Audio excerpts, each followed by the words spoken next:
you'll notice while you're working on a different model. So there was this black cat who was in the shelter for 3 months, and it was about to get put down. So a girl decided that she should adopt a cat in the shelter, and she decided to pick the black cat since it was about to be put down.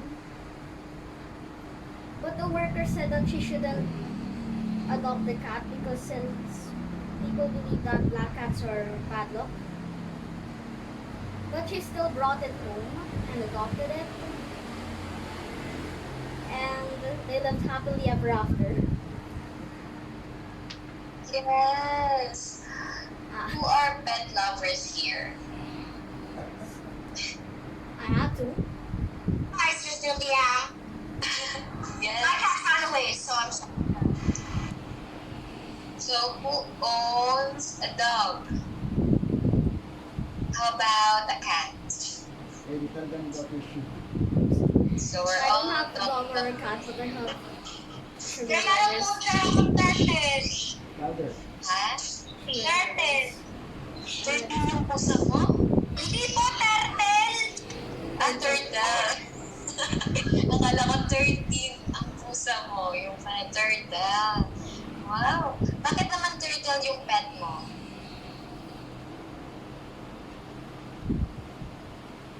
Gusto ko lang po.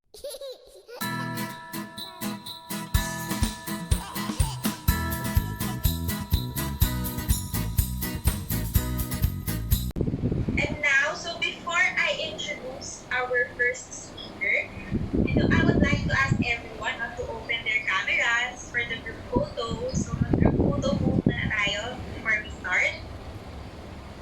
Smile! Smile, kid! Okay.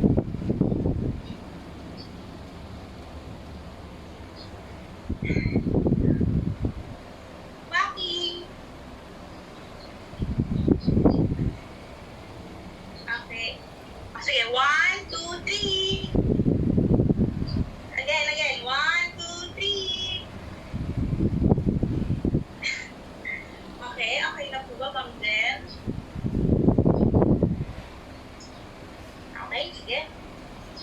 So, before we proceed to our painting workshop itself, let us have a glimpse or a brief introduction on the geology of pebble rocks. So, rock is one of the materials that the kids will be using for their artwork later. So, just to give us an idea on how these rocks are formed, so may I call on our first speaker? Our first speaker is a museum researcher from the Geology and Paleontology Division, and she became a geologist in 2016. Since becoming a geologist, he traveled across the Philippines to study different rocks in different areas, including Batanes, Bicol, Ilocos, Cagayan, Samar, Palawan, and many more. He was also able to explore the famous northern Sierra Madre region group, where he and his team camped up in the mountain for almost a month to study and map the different rock types in the area. He was also able to reach the northernmost municipality in the Philippines, Tabayan, Batanes, which is actually closer to Taiwan already, than to Manila. He also teaches students who want to become geologists at the Adamson University.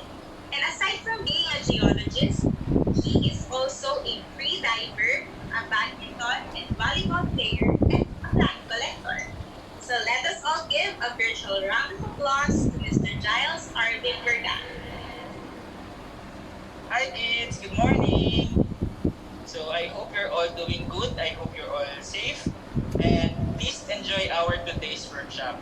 So I am your Kuya Giles, and for the first part of our workshop, we will be talking about how rocks are formed and how they are created. So artists, including you guys, we have been picking up rocks to make our own artworks. So we do sculptures. We use beautifully colored rocks for our jewelries. We sculpt we also carve rocks to make our own sculptures, and we also draw and paint on them, just like what we will do today. So all of these rocks were formed in some stage of the rock cycle. So for today, what we will learn about is about the rock cycle, and we will see how rocks of different types are created. Is a hard, naturally occurring material made up of one or more minerals. Okay?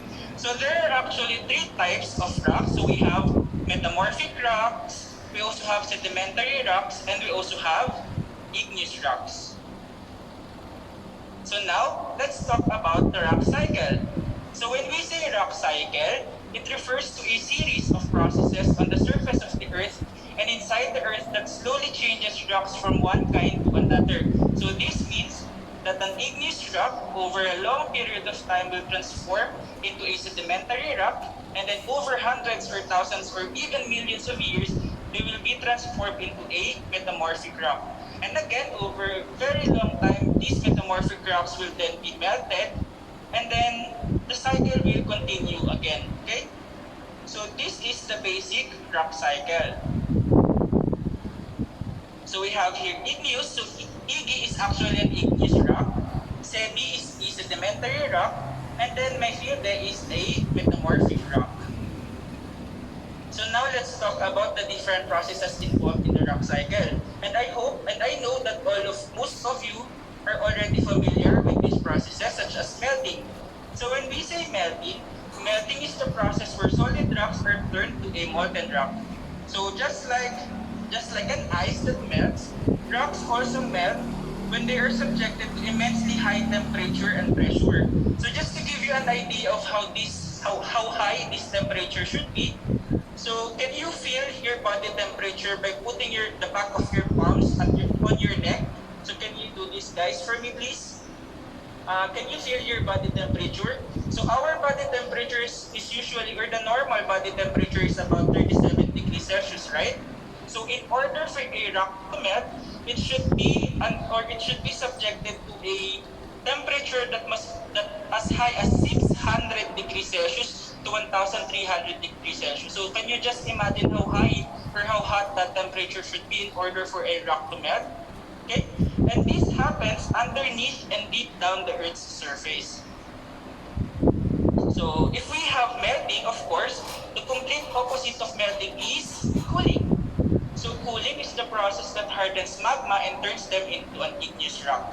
Okay? We have our stones. What paints are we going to use? So right now I have Is it okay if I throw my the hero or the villain.